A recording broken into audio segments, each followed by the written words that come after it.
Liu Yuning disse que muitas vezes não se sente nem como um palhaço, mas como um objeto. Um objeto que pode ser avaliado, ridicularizado, descartado.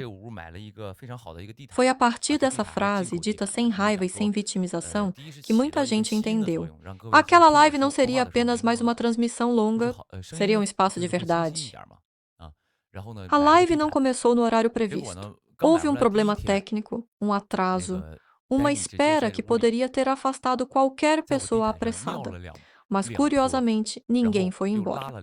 Liu Yuning apareceu explicando com naturalidade que estava tentando resolver o equipamento de transmissão. Não dramatizou, não se justificou em excesso. Pediu que aguardassem, como quem convida a ficar, não como quem implora atenção. Quando finalmente conseguiu iniciar, não tentou compensar o atraso. Começou cantando. Cantou antes de explicar qualquer coisa, como se dissesse sem dizer, estou aqui. Riu de si mesmo, do improviso, das pequenas falhas. Falou sobre o tempo, sobre não ter pressa, sobre a live não precisar ser perfeita. Disse que aquele espaço era aberto, um lugar onde se podia ficar, sair, voltar. Ali, a live deixou de ser conteúdo, virou convivência. Ao falar dos shows, Liu Yuning foi objetivo. Explicou que crianças podem ir, que o ambiente é seguro, que não há apelo visual exagerado nem exposição do corpo. Disse que seus shows não são feitos para provocar, mas para compartilhar música. Comparou o fandom a um hobby, algo que deve acrescentar à vida, não substituí-la. Foi especialmente claro ao estabelecer limites. Disse que, no máximo, pode ser um amigo distante, alguém da internet, não alguém que carregue o sentido da vida de outra pessoa. Comentou que esse tipo de declaração o deixa desconfortável, não por rejeição, mas por responsabilidade. Reforçou que cada pessoa precisa ter o próprio mundo, seus próprios objetivos, suas próprias relações. Falou sobre o trabalho no entretenimento com uma lucidez rara. Disse que artistas são, muitas vezes, passivos dentro da própria carreira. Não escolhem tudo, são escolhidos. Quando alguém comentou que não assistiria a um programa caso ele não participasse, respondeu sem drama. Disse que o programa continuaria sendo bom, com ou sem ele. Que não era necessário dizer isso para agradá-lo e que o mundo não gira em torno de uma única pessoa. Quando sugeriram que ele criasse um programa ou um drama, respondeu com realismo. Explicou que projetos desse tipo exigem investimento, patrocinadores, marcas, e que hoje o mercado está mais contido. Disse claramente que não é correto segui-lo em aeroportos, cercá-lo em espaços privados ou encurralá-lo em locais públicos. Proximidade não significa invasão. Falou sem agressividade, mas com firmeza. Em determinado ponto da transmissão, o tom da conversa mudou de forma quase imperceptível. Não houve anúncio, não houve pausa dramática. Liu Yuning simplesmente respondeu a uma pergunta. E, ao fazê-lo, abriu um espaço de honestidade rara. Ele disse que não estava falando de emoções negativas no sentido comum, que não se tratava de tristeza, ressentimento ou revolta. Era algo mais claro do que isso. Disse que, aos olhos de muitas pessoas, artistas parecem viver em um lugar luminoso, cercados por aplausos, fama, atenção, mas que, do ponto de vista dele, a experiência é bem diferente. Com uma franqueza quase desconcertante, afirmou que muitas vezes não se sente nem como um palhaço, mas como um objeto que pode ser avaliado, ridicularizado, descartado. Disse que, quando precisam dele, o puxam para o centro. Quando não precisam, ele simplesmente deixa de existir. Ele não falou isso pedindo compreensão. Falou como alguém que já entendeu. Em seguida, completou. Justamente por ter entendido, hoje sua mentalidade é muito mais estável. Disse que viu, aceitou e seguiu em frente. Que agora faz apenas aquilo que deseja fazer. Se sobe para uma live, é porque quer. Se sobe ao palco, é porque ama estar ali. E que, quando está em um show, tudo muda. porque quem está ali é quem escolheu estar. Disse algo que fez o chat silenciar por alguns segundos. Quem vai ao seu show é alguém que gosta dele. Mesmo quem não gosta tanto assim, provavelmente foi levado por um amigo e ainda assim ajudou a completar o público. Disse isso rindo, mas a ideia era clara. O palco é um espaço protegido. Falou também sobre criar por vontade, não por retorno. Comentou sobre projetos musicais feitos sem expectativa de sucesso comercial.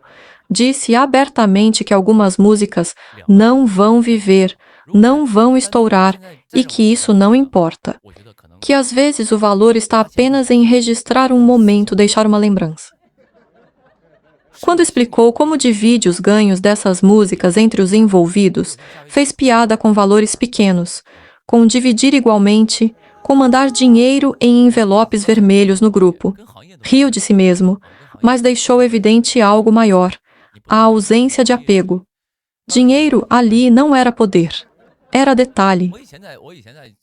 A certa altura, fez questão de agradecer publicamente a plataforma onde transmite suas lives. Disse que sabe muito bem que os números altos de audiência não vêm apenas dele, mas do apoio, do empurrão, da estrutura. E deixou uma frase que resume muito do que ele acredita. É preciso reconhecer o próprio valor, sem negar o valor do outro.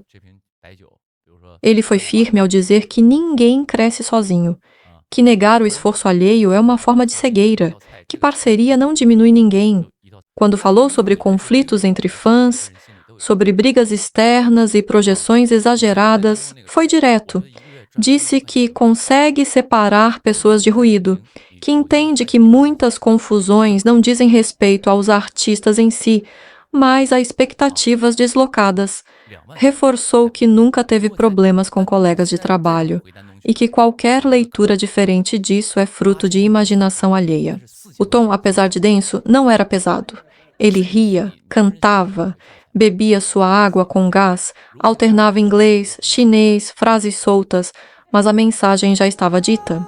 Liu Yuning não romantiza a indústria, não idealiza o próprio lugar nela, mas também não se vitimiza. Ele permanece porque escolhe permanecer. Canta porque ama cantar. Sobe ao palco porque ali é verdade. E talvez seja por isso que tanta gente permaneça também. Depois de falar sobre valor próprio e escolha consciente, Liu Yuning fez algo que raramente artistas fazem com naturalidade. Voltou no tempo sem glamourizar nada. Ele começou falando da mãe. Disse que, naquela época, a vida dela também não era fácil, que a fábrica onde trabalhava havia fechado, algo comum em muitas cidades industriais do Nordeste da China. O processo não foi aposentadoria nem estabilidade, foi compra de tempo. Um pagamento único, sim, uma quantia que encerrava o vínculo com a empresa. Ela recebeu pouco mais de 20 mil yuan. A ideia inicial era usar esse dinheiro para garantir a aposentadoria, pagar o seguro social. Mas a vida aconteceu, o dinheiro acabou e o seguro não foi pago. Depois disso, contou que a mãe passou a trabalhar limpando casas. Irá de porta em porta, fazendo faxina. Ganhava algo em torno de 1.800 yuan por mês. Disse isso sem dramatizar, apenas como quem descreve um fato. Foi então que ele contou algo ainda mais íntimo. Naquela época, quando ficava sem dinheiro, ele ia até a mãe pedir 5 yuan, às vezes 10. Disse isso rindo, mas sem suavizar a realidade. Era isso que existia. Ele deixou claro que não se tratava de irresponsabilidade ou de vício. Não estava gastando com jogos ou diversão. Ele estava tentando viver enquanto insistia em algo que ainda não dava retorno. Música, competições, audições, sonhos. Havia meses em que simplesmente não havia renda nenhuma. Em um momento especialmente duro, falou sobre o seguro da mãe novamente. Disse que faltavam cerca de 30 mil yuan para regularizar tudo e que ele, já com mais de 20 anos, não tinha sequer 300 yuan disponíveis. Nem 300. Ele fez questão de frisar. Não estava contando isso para gerar pena. Disse explicitamente que hoje vive bem, que sua vida mudou, que não há drama atual. O que ele queria era deixar algo claro para quem o ouvia. Disse que muitas pessoas que assistem à live hoje vivem melhor do que ele vivia naquela época. E que se essas pessoas têm hoje um mínimo de estabilidade, precisam reconhecer isso, precisam acreditar que há futuro. Falou algo muito forte, sem elevar a voz. Se alguém como ele, vindo de uma família sem recursos, sem rede, sem capital, conseguiu chegar onde chegou, então há espaço para esperança. Quando alguém comentou que agora ele poderia reparar tudo, ele brincou. Disse que não era tão sentimental assim. Riu. Depois corrigiu. Claro que hoje cuida da mãe, claro que tudo foi resolvido. Disse que hoje ele próprio é a maior garantia dela. Essa parte da live não teve trilha épica, não teve clímax. Foi dita entre goles de água com gás, risadas e pequenas interrupções. Mas talvez tenha sido um dos momentos mais reveladores de toda a transmissão, porque ali ficou claro que o sucesso de Liu Yuning não nasce da idealização, mas da resistência. Não vem da pressa, não vem do acaso, vem de alguém que já viveu a escassez sem romantizá-la e que por isso mesmo não se deslumbra. Depois de falar do passado e da escassez, Liu Yuning entrou em um tema que sempre aparece nas lives, mas que raramente recebe uma resposta tão direta: trabalho, dinheiro e felicidade. Alguém perguntou no chat: o que é mais importante, trabalhar feliz ou ganhar bem? Ele fez uma pausa curta e respondeu sem construir discurso motivacional. Disse que não iria responder isso a partir de uma perspectiva positiva demais, que preferia falar da realidade. Segundo ele, o motivo principal de se trabalhar é simples: ganhar dinheiro. Não é realização pessoal, não é alegria constante, não é plenitude, é sobrevivência. Ele explicou que, quando alguém trabalha esperando que tudo venha junto, dinheiro, felicidade, reconhecimento, ambiente perfeito, líderes gentis, essa pessoa inevitavelmente se frustra, porque o trabalho não foi feito para cumprir todas essas funções ao mesmo tempo. O raciocínio dele foi direto. Se você já decidiu que trabalha para ganhar dinheiro, então o dinheiro precisa ser o critério principal. Todo o resto vem depois, se vier. Ele deixou claro que o cenário ideal, em que se ganha bem e se trabalha feliz, existe, mas é raro. E que viver esperando apenas esse cenário é se condenar à insatisfação permanente. Liu Yuning contou que, em diferentes momentos da vida, o conceito de dinheiro suficiente mudou para ele. Em sua cidade natal, ganhar 3.000 yuan por mês já parecia muito. Em Pequim, 10.000 parecia apenas aceitável. Depois 20.000, depois mais. O valor muda conforme o contexto, mas a lógica permanece. Cada pessoa tem um número interno. Um limite mínimo que, se não for alcançado, faz o trabalho deixar de valer a pena, independentemente do discurso bonito ao redor. Ele falou algo importante. Isso não depende da profissão. Não é sobre status, nem sobre área. É sobre quanto aquela renda sustenta a vida real que a pessoa leva. Em seguida, ele voltou ao próprio passado profissional. Contou que, quando trabalhou como garçom, o salário base era de 1.600 yuan. O resto vinha de comissões, vender bebidas, indicar pratos, convencer o cliente. No fim do mês, conseguia chegar a 3 ou 4.000 yuan. Antes disso, como estagiário de cozinha, ganhava 200 yuan por mês. 200. Falou também do período em que cantava em bares. O salário era de 800 yuan mensais. Disse que, naquela época, cantar era felicidade pura, porque estava ligado ao sonho, mas não sustentava a vida. Detalhou algo muito concreto: o custo do transporte. O bar fechava de madrugada. Voltar de bicicleta exigia subir ladeiras longas, exausto, depois da 1 da manhã. Acabou optando por táxi. Só o transporte consumia quase metade do salário. Mesmo assim, ele insistia: porque ali havia algo que ainda não rendia dinheiro, mas sustentava a vontade de continuar vivo como ele mesmo. Nesse ponto, ele fez uma distinção essencial. Há momentos da vida em que a felicidade sustenta a pessoa e há momentos em que só o dinheiro sustenta. Confundir esses dois momentos, disse ele, é o que faz muitas pessoas se sentirem perdidas. Ele não romantizou o sacrifício. Não disse que vale a pena sofrer. Apenas mostrou que cada fase exige lucidez, não fantasia.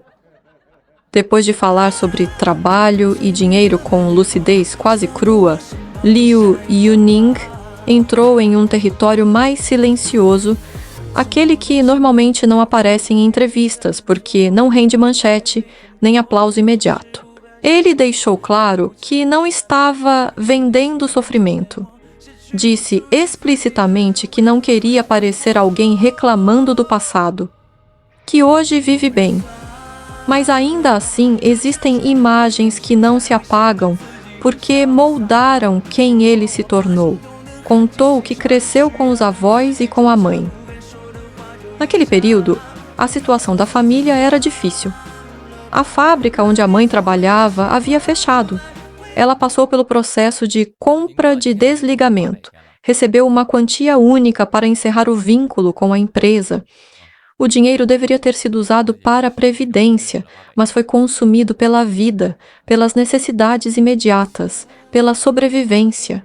Mais tarde, a mãe passou a trabalhar limpando casas. Ganhava cerca de 1.800 a 2.000 yuan por mês. Era esse dinheiro que sustentava tudo, inclusive ele. Liu Yuning contou que, naquela época, pedir 5 ou 10 yuan à mãe era algo recorrente.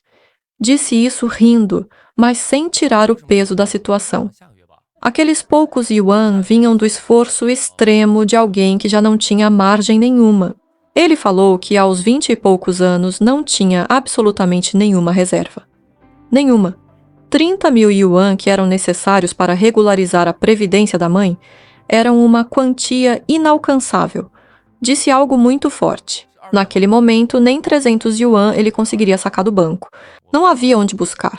Então ele disse algo que muda completamente o tom da narrativa, que muitas pessoas hoje vivem situações melhores do que aquela, mesmo quando sentem que estão no limite, e que, por isso, não deveriam perder a esperança no amanhã.